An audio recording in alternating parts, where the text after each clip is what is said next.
Pour le moment, ça semble de se calmer en termes de demande d'accès. Fait que je pense qu'on va pouvoir commencer cette AGA de la FMD 3S. Pour commencer, je vais me présenter. Je suis Noémie Denis, en charge de la communication et des relations publiques auprès de la FMD. Enchantée tout le monde, toutes les personnes que je ne connais pas puisque ça fait depuis juin que je suis en poste.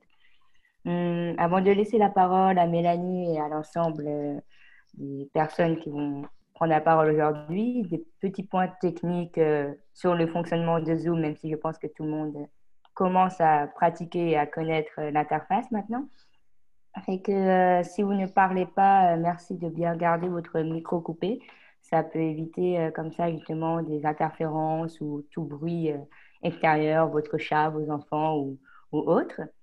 Si justement vous avez des questions ou des remarques, vous pouvez tout à fait prendre la parole ou idéalement prendre la parole pour que ça soit quand même une AGA vivante comme ça l'est habituellement, on va dire. Puis si vraiment vous ne pouvez pas, vous pouvez toujours écrire dans la zone de clavardage et je ou Mélanie feront les modératrices. Bien évidemment, cet AGA est enregistré, se retrouvera sur la page YouTube, comme d'habitude, de la FMD et de la FMD 3S, et que Mélanie vous transmettra le lien dans les jours à venir ou semaines à venir. Voilà, merci beaucoup, et puis Mélanie, je te laisse la parole. Bien, merci, Noémie. Alors, écoutez, bonjour. Je m'appelle Mélanie, comme vous le savez probablement déjà depuis longtemps. Je vous accueille à l'Assemblée générale annuelle de la FMD 3S 2019-2020 qui se tient virtuellement cette année. Quelle surprise! On continue dans l'allée du Zoom. Donc, sans tout tarder, je vais essayer d'avoir accès à mon PowerPoint, oui. On vous avait fait suivre l'ordre du jour et, dans le fond, le PV via RQBS, je pense que c'est le 3 septembre. Donc, comme vous l'avez eu, on va passer tout de suite, dans le fond, au vif du sujet. Donc, à l'ouverture de la réunion. En passant, j'ai essayé d'être créative pour le PowerPoint cette année. Il y en a qui vont me dire « T'es poche, t'as pris le sujet à l'heure », oui. Mais je trouvais que c'était d'à propos de prendre des diapos dans cette veine-là. Donc, on va constater le quorum. On va y revenir plus tard quand on va parler des règlements, mais je me suis informée auprès de Micheline Brûlé, la directrice de la FMD, et comme on est, notre chiffre pour avoir le quorum, c'était 17 à peu près personnes qui participent, donc là, je vois qu'on est 24, donc on a le quorum. Il va probablement y avoir des gens qui vont se joindre à nous par la suite, donc on peut continuer la rencontre. L'ordre du jour, comme je dis, vous a été envoyé. Je peux peut-être le ramener. Je voulais savoir s'il y en a qui avaient des varias à apporter. Est-ce qu'il y en a qui ont des changements à faire? S'il y en a, s'il vous plaît, si vous êtes en moyen de le faire verbalement, faites-le. Comme ça va être enregistré et ça va être plus facile pour la prise de notes pour le procès-verbal par la suite. Est-ce qu'il y avait des ajouts à faire pour l'ordre du jour d'aujourd'hui? Je vais prendre ça comme un nom. Donc, on va passer à l'adoption de l'ordre du jour. Est-ce qu'il y a quelqu'un qui propose l'adoption de l'ordre du jour? Moi, Loredana. Parfait. Est-ce qu'il y a quelqu'un qui seconde? Fanny, je seconde. Parfait. Merci, Fanny. Donc, on va pouvoir continuer. On vous avait envoyé aussi le procès-verbal de l'Assemblée générale annuelle de l'ASTED 3S l'année dernière, qui a eu lieu le 27 septembre 2019 au CHUM. Est-ce qu'il y a des... premièrement, par rapport aux affaires découlantes, il y a juste une chose qui est en suspens par rapport à l'année dernière. On avait été consulté ou approché par le conseil consultatif du livre pour mettre à jour, ou en tout cas pour dire si on continuait à supporter, dans le fond, je perds mes mots là, par rapport à ça, mais l'addenda à la loi qui dit que les bibliothèques spécialisées ont le droit d'aller acheter leurs livres en dehors de la région administrative. Et nous, on s'était posé, on avait dit oui, il faut garder cette loi-là. Nous n'avons eu aucun retour de la part du conseil consultatif, du ministère, en fait, et on les a relancés plusieurs fois. Donc, je pense que tout le monde a plus de chats fouettés cette année.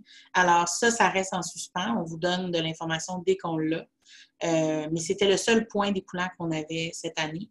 Est-ce que, suite à la lecture du procès-verbal, il y en a qui avaient des changements ou des corrections à apporter ou qui avaient besoin de plus d'informations? Donc, je vais prendre ça pour un non. Est-ce qu'il y a quelqu'un qui propose l'adoption du procès-verbal? Marie-Marthe, moi, je vais le proposer. Parfait. Je vais attendre un secondeur. Oui. Est-ce qu'il y a quelqu'un qui seconde? Sharon, le seconde. Parfait. Merci beaucoup. Donc, on va pouvoir continuer la rencontre. On va passer au vif du sujet, donc le rapport de la présidente. J'aimais beaucoup cette citation-là de Félix Leclerc qui dit que s'adapter, c'est se plier quand il vente. Je trouve que c'est très parlant par rapport à la situation qu'on vit cette année. On a dû s'adapter de toutes les façons, tout le monde, dans nos vies professionnelles et personnelles, que ce soit par rapport au travail. On a dû, pour certains cas, certains d'entre nous, faire du télétravail. Il y en a qui en font encore. Et avec les annonces qu'il y a eu lundi, il y en a qui vont recommencer à en faire. Et ça a été une acclimatation et une adaptation parce que ça a voulu dire faire du vrai travail-famille. Pas que c'était pas vrai avant, mais là, plusieurs personnes ont été avec leurs enfants à la maison parce que les écoles étaient fermées, les garderies, et ça a changé des vies à tous les points de vue. Donc, il y en a qui ont dû changer leur horaire de travail, changer leur façon de travailler. Et ça a amené aussi des changements par rapport à la virtualité, par rapport aux technologies qu'on utilise. Moi, je sais bien que je suis très fière d'avoir, je pense, compris enfin comment Zoom fonctionne. Et j'en ai encore à apprendre, mais je suis très fière d'avoir été capable d'y aller de l'avant avec ces technologies-là qui me faisaient peur un peu. Je pense que c'est le cas de tout le monde. On n'a comme pas le choix de toute façon de s'acclimater avec Zoom, avec Teams, avec toutes sortes de plateformes. Et je pense que ça a pu amener un stress. Ces changements-là, que ce soit le télétravail, que ce soit la maladie, que ce soit la profession, il y en a probablement parmi vous qui avez été malades, il y en a peut-être qui ont perdu des accrocheurs. Si c'est le cas, j'en suis vraiment désolée, mais ça a amené un niveau de stress, je pense, intense par rapport à nos vies et à notre profession. Donc,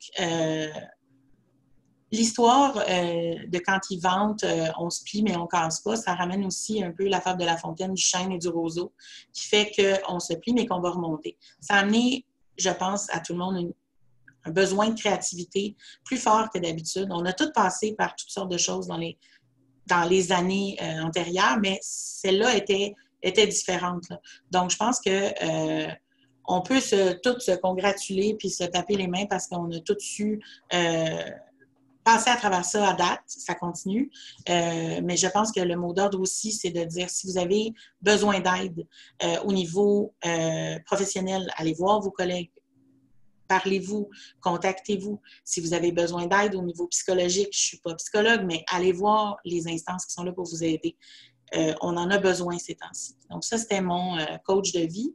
Je vais continuer par rapport à la FND 3S directement. Donc, depuis la dernière AGA, on a changé de nom. On s'appelait Asted 3S, maintenant on est FMD 3S. C'était dans l'ordre des choses, là. On devenait une fédération et comme on est un chapitre de cette fédération-là, on devait changer le nom nous aussi. On avait fait un concours et je pense que c'est Caroline Dion qui avait gagné. Donc, depuis un an, on s'appelle comme ça. Et je ne sais pas si c'était prémonitoire de changement à long terme, mais déjà changer de nom, d'organisation, ça a mis la table pour les changements qui arrivaient. On a plusieurs membres du CA qui nous ont quittés à partir de, je dirais, fin novembre et jusqu'en avril-mai. On a été très tristes d'avoir ces gens-là qui sont partis, mais en contrepartie, on a eu des nouveaux gens des nouvelles personnes qui se sont impliquées au niveau du CE. Donc, on est très heureuse, parce qu'on est des filles sur le CE, d'avoir eu ces personnes-là qui ont répondu à l'appel. Ce que je pourrais dire, par contre, c'est qu'on est quand même peu par rapport à ce qu'on a déjà été sur le CE. Donc, s'il y en a parmi vous qui aviez peur un peu parce que les rencontres étaient en présentiel, comme là, on les fait virtuellement, si ça vous intéresse de vous impliquer, on accepte avec plaisir les nouvelles candidatures. Par rapport à ça, en parallèle, on a eu moins de réunions du CE cette année. Je pense comme plusieurs associations. Il y en a qui vont dire « Oui, mais c'était en COVID. C'était en COVID. » C'est-à-dire, la COVID a amené la virtualité. Vous auriez pu le faire en Zoom ou en Team. C'est vrai, mais on a tous et toutes été plus sollicités, je dirais, qu'avant, par nos employeurs, par nos familles. Donc, ça a été plus difficile pour le CE de se rencontrer. Il n'y a pas eu de journée de formation cette année. Ça a été une décision qui a été prise très tôt parce qu'on ne savait pas ce qui allait se passer en septembre. On voulait prendre l'air du temps de ce qui se passait un peu ailleurs. Donc, on a décidé d'annuler. Par contre, en contrepartie, le comité de formation a fait une offre vous a présenté une offre de formation et de causerie web qui a commencé dans les alentours du 15 ou du 16 juin et qui fonctionne très bien présentement. On a plusieurs autres activités qui s'en viennent jusqu'à Noël environ. Donc, on vous invite à regarder les annonces, mais c'est quelque chose qu'on a mis de l'avant et qui fonctionne très bien. Par rapport à la BSC CHLA, bon, la FMD 3S, pour ceux qui ne le savent pas, on est le chapitre provincial de la BSC CHLA. Cette année, ont dû annuler leur congrès parce que, ben, comme c'est le Canada au complet et qu'on ne pouvait pas voyager, ils ont décidé de ne pas y aller virtuellement et d'annuler cette année carrément. Par contre, le congrès des professionnels de l'information de la FMD est maintenu. On a décidé de maintenir le congrès et cette année, il va être virtuel uniquement. Donc, vous avez peut-être vu les annonces passées. Je vais faire un rappel. Je vais retourner l'information. Ça va avoir lieu du 2 au 6 novembre et ça va être complètement virtuel. Donc, je vous invite à aller voir la programmation et à vous inscrire si ça vous intéresse. Par rapport à la FMD, il y a eu un changement en mars. Il y a M. Lionel Villalonga, qui était le directeur général, qui est parti, qui a quitté, et qui a été remplacé par Micheline Brûlé, qui est en poste depuis le mois de mars, qui est la nouvelle directrice générale, que vous avez vu probablement dans certaines causeries, certaines activités. Et on est très heureuse et heureux de l'avoir avec nous. Elle nous aide énormément. D'ailleurs, je tiens à remercier la FMD qui nous prête, qui nous héberge pour les causeries, pour les formations et pour cette Assemblée générale et qui gracieusement les enregistre et les met à votre disposition sur YouTube. Donc, merci beaucoup pour le soutien que vous nous donnez. Je vais continuer en vous parlant des règlements. Donc là, ce qu'on s'est rendu compte, on a fait un exercice qu'on n'avait pas fait depuis longtemps et on s'est rendu compte que dans le fond, historiquement, la STEM 3S et l'année dernière, la FMD 3S, on fonctionnait un peu sous la formule d'un CA. Donc, on avait une assemblée générale annuelle, on faisait des élections pour élire les officiers principaux, on devait avoir quorum pour les réunions. Et en fait, on n'a pas à suivre ce règlement-là. Moi, je suis ici depuis 2013, je ne sais pas depuis quand ça a lieu, mais on est un conseil exécutif, on n'est pas un CA. Donc, ce qu'on a décidé de faire cette année, c'est de suivre les règlements d'un CE. On a vérifié, on doit suivre les règlements de la FMD comme on est une section, mais pour les conseils exécutifs. Ce que ça veut dire pour la suite des choses, c'est que, bon, on va suivre les mêmes règlements que la FMD, ça ne change pas. Pour ce qui est des quorums, on n'a pas à avoir quorum pour les réunions. Ce que ça veut dire aussi, là, j'ai mis les quorums pour la réunion cette fois-ci parce qu'on est on est en AGA cette année. Ce que ça veut aussi dire, c'est que en tant que tel, la section n'a pas à avoir une AGA. Ceci étant dit, il est nullement question qu'on annule la réunion annuelle, qui va s'appeler comme ça dorénavant, réunion annuelle de la FMD 3S, parce que c'est très important pour tout le monde d'avoir l'air juste sur justement ce qui se passe au sein de la FMD3S qui se passe par rapport à nos finances, à nos activités. Donc, il n'est nullement question qu'on annule cette rencontre-là, mais elle va changer de nom. Dorénavant, elle va s'appeler Réunion annuelle de la FMD3S. Ce qui veut dire aussi que pour les prochaines années, les mandats des présidents, présidentes, vice-présidents, vice-présidentes et secrétaires trésorières vont être élus au sein du CE, comme il se doit. Donc, il n'y aura plus d'élection. Ce qu'on va faire, c'est qu'après la rencontre, justement, aujourd'hui, on va se rencontrer un petit moment et on va élire entre nous un nouveau président, présidente, nouvelle vice-présidente et on va vous tenir au courant de ça dans les jours qui viennent. Ceci étant dit, par rapport aux conseillers, on n'a pas de nombre fixe, comme je disais, et vous pouvez vous manifester si ça vous intéresse de faire partie du groupe. Ça va nous faire plaisir de vous accueillir. Donc, je laisserai la parole par la suite à Marie-Marthe Gagnon, trésorière de la FMD3S, qui va vous entretenir du budget et par la suite du comité de promotion. Marie-Marthe, tu me diras, je vais essayer de te suivre, mais tu me diras quand tu veux que je change les diapos. C'est quand tu veux. Parfait. Alors, écoutez, c'est assez succinct. Je pense que certains d'entre vous qui sont là à la journée de formation, qui ont déjà assisté à des AGA, vont reconnaître le principe. Ça veut dire que nos revenus proviennent pour la plupart, effectivement, de la journée de formation, soit via les commanditaires dont on entend je vais dire la propagande entre guillemets, et les frais d'inscription. Et les dépenses, c'est un peu, le traiteur, évidemment, quand les gens viennent sur place, il y a un repas qui est servi. Donc, c'est la grosse part du gâteau.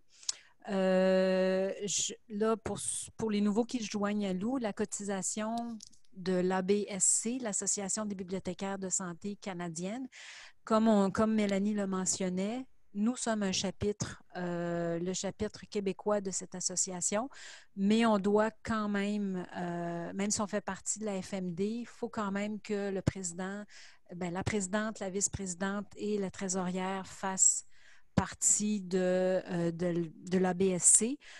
Donc, c'est quelque chose finalement que la section santé de la FMD défraie. Si je suis de retour aussi à la journée de formation, on offre aussi des petits cadeaux aux présentateurs qui, pour la plupart, viennent bénévolement faire des présentations. Donc, si vous regardez les chiffres, c'est des mathématiques. On engrange un surplus de environ 2 700 $. À chaque année, on a un surplus, ce qui fait que, moi, en tout cas, pour ceux qui voudront se joindre à nous, qui continueront avec la FMD 3S, ça serait peut-être bien qu'on puisse faire quelque chose avec cela. Est-ce qu'il y avait des questions sur d'où provient l'argent et comment elle est dépensée? Silence des criquets. Donc, je vais passer directement à la prochaine diapo, qui est le comité de promotion. Je te laisse aller. C'est ça. À la FMD 3S, il y a 2 comités, la formation et la promotion. Donc, cette année, le gros du travail, c'était le sondage sur les milieux documentaires qui a été envoyé à l'été 2019. C'était Kendra Johnson de l'hôpital juif et moi qui avons travaillé là-dessus.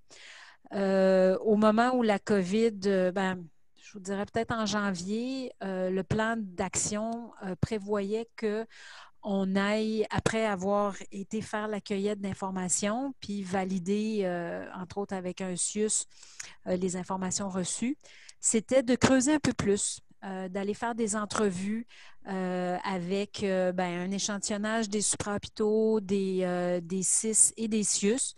On a vu, par exemple, que, disons, une entrevue de 3 heures, c'était peut-être beaucoup. Et sur l'entrefait, Kendra a eu un emploi ailleurs, donc j'ai perdu, disons, ce projet-là a perdu, je vous dirais, la flamme disons, de l'équipe. Donc, s'il y en a qui sont intéressés à m'accompagner ou en fait, à ce qu'on poursuive ensemble ce projet-là, ça serait bien. Parce que là, je suis en processus d'analyser les données. C'est sûr que la rédaction d'un article, comme c'était envisagé au départ, je vous dirais, je pense que je vais laisser ça de côté, mais ça peut prendre plusieurs directions. On avait pensé aussi à un outil évolutif où est-ce qu'on pouvait consulter finalement les données sur chacun des organisations et peut-être aussi que ces données-là puissent être mises à jour par les intervenants, bien, par les professionnels de l'information eux-mêmes. Donc, je vous dirais, ce dossier-là du sondage, des informations recueillies et de la présentation, c'est en évolution. Je vous dirais qu'on est tous sollicités. Avoir un peu d'aide, ce serait vraiment bien.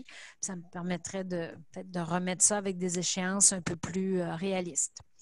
Est-ce que j'oublie quelque chose pour le comité de promotion?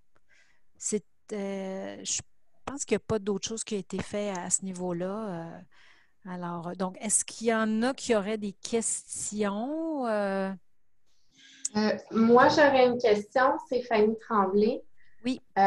J'ai une collègue là, qui affectionne particulièrement les sondages, la collecte de données, Excel et tout ça. Je pourrais peut-être lui transmettre ton invitation pour ce qui est de la compilation des données. Ça serait merveilleux, Fanny. Est-ce que tu pourrais m'envoyer juste un courriel avec une petite description pour que je lui envoie pour voir si ça l'intéresse? OK, parfait. Courriel à Fanny avec description. Oui. Parce que minimalement, je dirais, là, il y a des calculs aussi à revoir. Puis mes compétences Excel sont du niveau intermédiaire bas. Mais dans le fond, si quelqu'un est capable de développer justement un outil beaucoup plus performant, Seigneur, on ne dira pas non. Merci beaucoup, Fanny. Ça fait plaisir.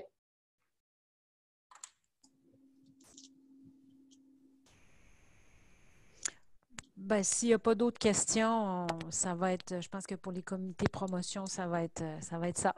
C'est bon, merci Marie-Marthe. En fait, moi, je ne voulais pas faire une question, c'était plus un commentaire. Je ne sais pas si on appelle ça une motion, mais je voulais juste te remercier beaucoup, toi et Kendra qui n'est pas là, parce que ça a été un très gros projet, un très gros travail.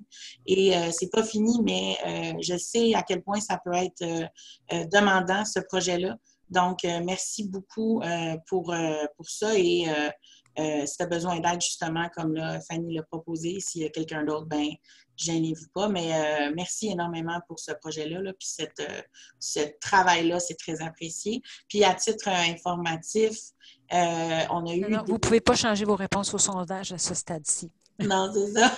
On a eu des retours de la part de la CHLA qui en ont entendu parler de ce sondage-là, qui ont vu un peu qu'est-ce que c'était et qui nous ont demandé probablement de les épauler parce qu'ils ont l'idée de faire le même genre de sondage au niveau pan-canadien. Donc, c'est de dire que notre travail est reconnu puis c'est très bien. Alors, écoutez, merci beaucoup Marie-Marthe et Kendra, même si elle n'est pas là, je vais lui faire suivre.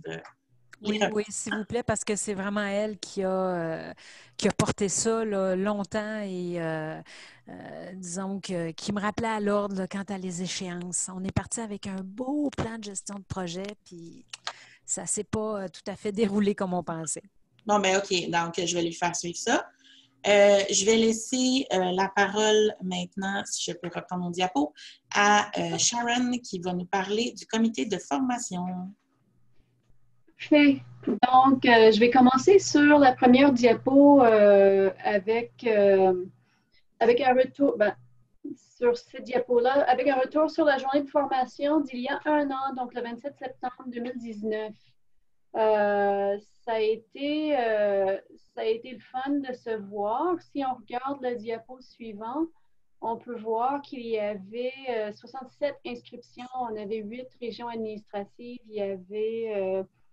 comme d'habitude, 4 fois plus de monde en présence, mais quand même une bonne présence en visioconférence.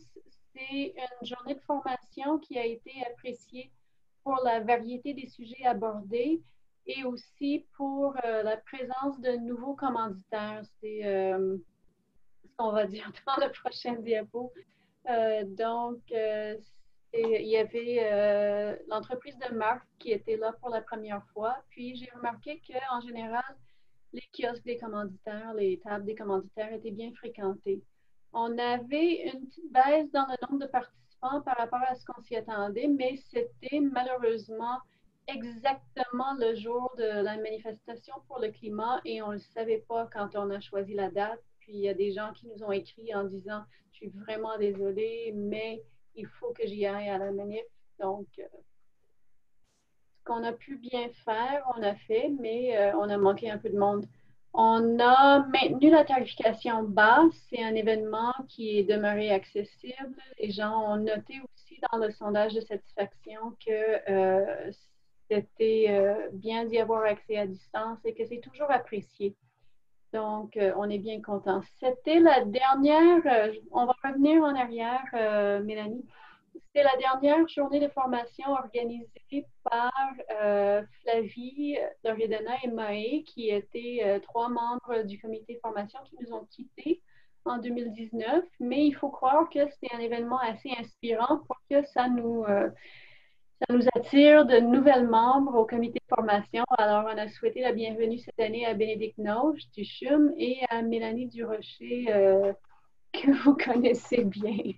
Donc, un plus petit comité de formation cette année, mais on n'a pas manqué d'ouvrage. Donc, prochain diapo, on arrive en 2020. On n'a pas pu faire de journée de formation en 2020.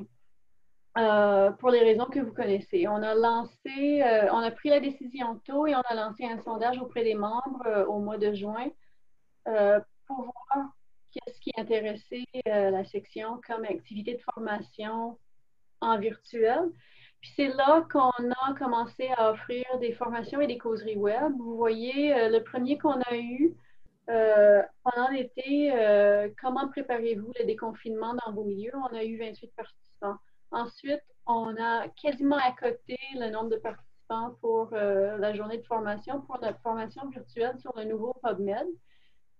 Et on a eu une causerie un peu plus spécialisée, centre de ressources aux patients, qui a eu 30 participants. Le comité de formation s'est réuni un peu plus cette année qu'en 2020. On a eu 6 réunions depuis la dernière assemblée. Les formations virtuelles, ça a pris un petit peu plus de logistique que de tout organiser en même temps pour une journée de formation. Mais comme vous voyez, les gens sont au rendez-vous. On a pu profiter de la plateforme Zoom de la FMD et aussi de mettre les formations et les causeries en ligne pour que les gens qui se sont inscrits puissent les voir après. Je mentionnerai qu'on a d'autres formations qui sont prévues jusqu'à la fin de l'année, puis on a des idées pour janvier. Donc, malgré le fait qu'on n'a pas eu notre belle journée de formation qui nous permet année après année de se réunir, de se fréquenter, de réseauter, on a des activités, les gens sont au rendez-vous, puis on est pas mal content de comment ça se passe. Avez-vous des questions?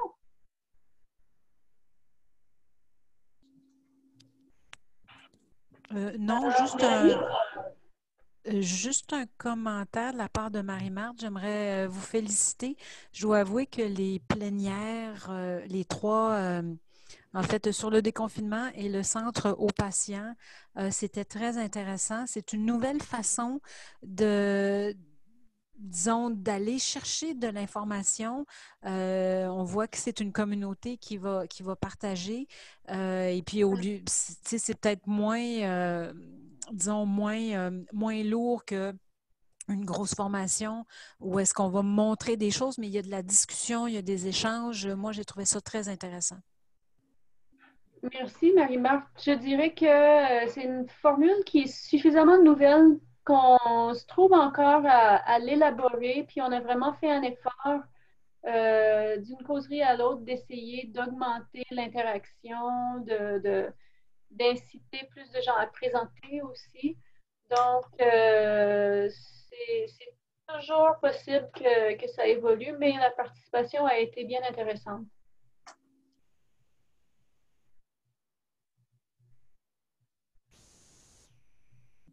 Donc, s'il n'y a pas d'autres commentaires, je vais passer au troisième comité. Dans le fond, on disait qu'il y avait 2 comités, mais en fait, il y en a 3. Celui-là, on l'oublie des fois, mais il existe quand même. Donc, c'est le comité partage des ressources. Et c'était Mme Maë Lacourse qui est principalement, on va dire, en charge de ce comité-là, qui devait parler. Et malheureusement, elle m'a demandé de le faire pour elle. Elle était prise. Donc, le comité, comme elle vous a présenté l'année dernière, à l'AGA a été mis en place et il y a 4 répertoires qui sont actifs. Donc, le répertoire concept de stratégie de recherche, guide et outils pour la recherche documentaire, procédures de bibliothèque et ressources pour le PEB. Donc, il y a aussi BibStratège, qui est un moteur de recherche personnalisé permettant de repérer des concepts de stratégie de recherche préexistants rendus disponibles sur le web par différentes organisations. Donc ça va bon train, ça fonctionne. On est dans une phase opérationnelle. Donc, on vous invite quand même à aller alimenter cette page de ressources-là avec les informations que vous pourriez trouver pertinentes à partager avec vos collègues. Donc, qu'est-ce qu'il y a eu de neuf depuis le dernier AGA? Bien, il y a eu une crise sanitaire qui s'appelle la COVID-19. Si vous n'étiez pas au courant encore, là, ça a comme un petit peu tout géré cette année. Donc, mais ça a eu du bon, dans un certain sens. Ça a eu donné lieu à des causeries, à de l'aide communautaire et à une nouvelle page sur le répertoire des ressources. Dans le fond, cette page-là vous aide à avoir de l'information par rapport justement au déconfinement, les outils gratuits qui sont mis en liste par les plateformes pour les usagers. Donc, je vous inviterai à aller la voir puisque ça semble continuer et à la nourrir, cette page-là aussi. Comme bien d'autres comités, il n'y a pas eu de rencontre cette année du comité de partage des ressources. Comme je le disais, parce qu'on est en phase opérationnelle et à cause aussi de la COVID. Par contre, il y a 94 concepts de stratégie de recherche qui ont été versés déjà. Donc, c'est quand même bien. On vous invite à continuer cette belle ascension. Et pour l'instant, il y a 30 comptes utilisateurs qui ont été faits. Donc, vous êtes toujours appelés à le bonifier si vous voulez. L'évolution du répertoire pour 2020, bien, il y a une nouvelle section. Depuis la rencontre du 16 septembre sur les centres patients, les centres ressources pour les patients, on avait demandé à Maë de créer une page pour justement les ressources pour les patients. Donc, c'est une page qui est en construction. C'est une page que les gens vont pouvoir alimenter encore une fois par eux-mêmes. C'est un wiki, si je me trompe pas. Donc, comme c'est un peu une idée de Dalal, Mar El-Zeki, si vous avez quoi que ce soit comme question ou si vous voulez justement lui envoyer des trucs, vous pouvez la contacter. Et je finirai avec la collaboration internationale. Maë est allée en France en février, rencontrer plusieurs gens là-bas, plusieurs bibliothécaires de Santé publique France. Et ces personnes-là ont montré un intérêt et collaborent dorénavant avec le comité partage des ressources et vont dans le fond, nourrir la plateforme. Donc, présentement, on est à créer des comptes pour eux, mais c'est bien de voir qu'il y a une collaboration internationale par rapport à ce projet-là. Donc, j'aimerais ça remercier, dans le fond, tous les membres du comité du partage des ressources et beaucoup Maë, qui a toujours été disponible et qui l'est toujours pour nous aider et pour nous donner l'heure juste par rapport à ce projet-là. Est-ce que vous avez des questions par rapport au comité partage des ressources? Je suis très heureuse. Ou Marie-Marthe, oui, tu as l'air d'avoir quelque chose? Non, j'étais pour dire non, je n'ai pas de questions. C'est bon. Je suis un peu contente que vous n'en ayez pas, en fait, parce que c'est pas mon projet. Et je parle pour Maë. Donc, par contre, ce que je vous dirais, c'est que si vous avez quoi que ce soit comme question, comme commentaire, comme ajout à faire, vous pouvez la contacter, puis elle va se faire un plaisir de vous répondre. C'est le message que j'ai à passer de la part de Maë. Donc, Mélanie, oui. c'est Sharon qui parle. Je voulais juste dire, j'ai pas mis dans les diapos une liste des membres du comité de formation, puis je me suis rendu compte que j'ai juste pas mentionné le super important apport de Dalal Mar El-Zeki, à notre comité. J'ai nommé les personnes qui sont parties, j'ai nommé les personnes qui sont arrivées. Je continue, mais c'est vraiment bien le travail qu'on a fait et Dalal a eu un beau leadership entre pairs pour ce travail. Puis, je ne voulais pas que ça passe sous silence. Merci beaucoup, Sharon, et je seconde amplement dans l'ajout que tu as fait. Donc, pour ce qui est de la continuité du conseil exécutif, oui, il va y avoir des nouveaux officiers principaux. Et comme on vous a dit tout à l'heure, comme je vous ai dit tout à l'heure, on va respecter les règlements du CE. Donc, ce qu'on va faire, c'est qu'on va se rassembler après l'Assemblée générale annuelle tout de suite et on va élire une nouvelle présidente parce que j'ai décidé de ne pas me représenter. Pour la raison suivante, ça fait 13 ans que je suis... 13 ans, mon Dieu. Ça fait depuis 2013 que je suis sur le CE et j'ai envie d'un peu de changement. Donc, je vais quitter, je ne vais pas renouveler mon mandat. J'ai terminé mon mandat de 2 ans. Ceci étant dit, je vais continuer sur le comité de formation parce que, comme Sharon le disait, c'est un groupe que j'aime beaucoup, que j'affectionne particulièrement et on travaille très bien et c'est exaltant de voir les nouvelles formations qu'on vous offre. Donc, je vais continuer là-dessus, mais on va se rassembler ensemble pour décider des nouveaux officiers principaux et on va vous faire suivre par la suite dans les prochaines années. Dans les prochaines années, mon Dieu, je déparle. Dans les prochains jours, dans le fond, l'élaboration du nouveau conseil exécutif. Donc, ça, on va vous tenir au courant dans les prochains jours. Et je voulais terminer sur une autre citation qui est en anglais cette fois-ci, de Dr. Jarbas Barbosa, qui est directeur assistant à l'OPS, qui dit en gros, en français, que l'information factuelle ou des données probantes sont le meilleur vaccin contre les rumeurs et la mauvaise information. Je pense qu'on est tous et toutes dans nos fonctions les mieux placés pour informer nos usagers, nos dirigeants, nos supérieurs, nos gestionnaires et la population en général concernant ce qui se passe en général en santé, mais ce qui se passe présentement par rapport à la COVID-19. Il y a toutes sortes de choses qui circulent sur, entre autres, les réseaux sociaux et on le sait que c'est pas toujours la bonne information.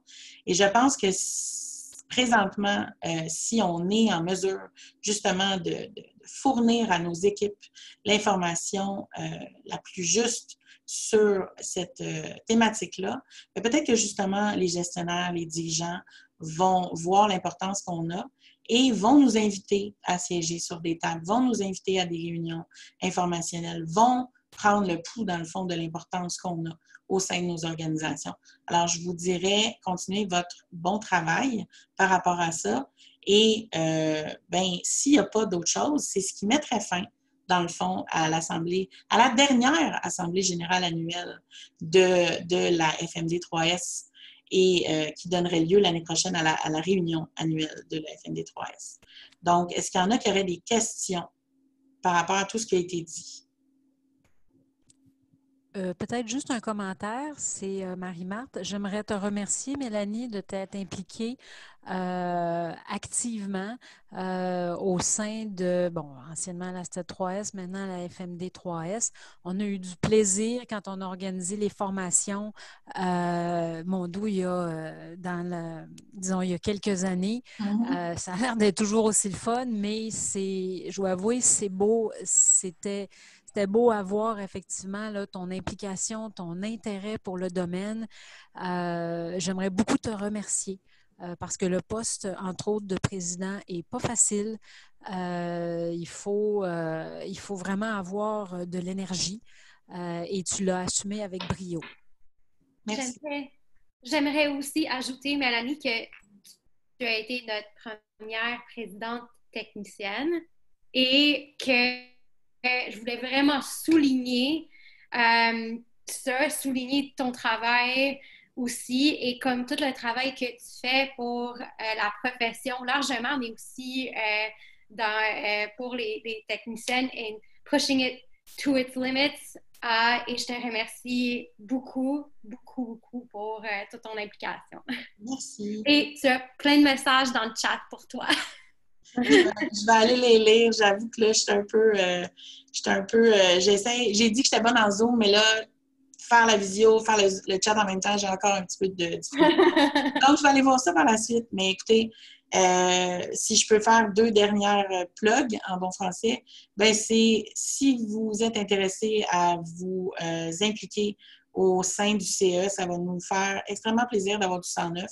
C'est quelque chose qui est bénévole, évidemment, mais c'est quelque chose qui est super intéressant et exaltant de voir qu'on peut faire une différence dans justement, dans notre profession. Et c'est quelque chose que moi, j'ai apprécié énormément. Il n'est pas dit que je ne quitte pas complètement, comme je dis, j'aime tellement ça que je reste sur le comité de formation, mais c'est quelque chose que je vous invite à faire. C'est une belle expérience à faire une fois dans sa vie, je pense. Dernière publicité, on en a parlé, on a d'autres formations qui s'en viennent. Il y en a une qui s'en vient lundi.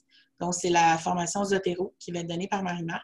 Alors, si ça intéresse des gens qui n'étaient pas au courant ou qui ne s'étaient pas encore inscrits, vous avez encore quelques jours pour vous inscrire et je vous invite fortement à le faire. Donc, comme Noémie le disait, la formation ou la présentation a été enregistrée, va être sur le canal YouTube FMD bientôt. On va vous envoyer le lien. On va l'envoyer à tout le monde pour ceux qui n'ont pas pu être présents avec nous aujourd'hui. Et je demanderai aux membres du conseil exécutif que je vais nommer, en fait, présentement, de rester branchés. On va se rencontrer par la suite. Donc, il y a moi, qui est présidente jusqu'à maintenant. Il y a Loredana Capito, la vice-présidente. Marie-Marthe Gagnon, qui est trésorière. Et les officiers, il y a Sharon Hackett et Marie Désilet. Donc, et j'en oublie une, je suis sûre, là, je suis mélangée. Est-ce que j'oublie quelqu'un? Non, je pense que non. Et Marie-Marthe, dans le fond, oui, je suis désolée, qui est avec nous. Donc, restez branchés, on va pouvoir continuer ensemble. Et pour les autres, ben, je vous souhaite une bonne journée. Et on est rentré dans les temps. J'avais dit 45 minutes. Il était 44. Donc, j'ai un autre point de fierté à donner. Donc, écoutez, je vous souhaite la bonne journée et on se revoit dans les prochaines activités. Et ben, à la prochaine. Bye tout le monde. Bye!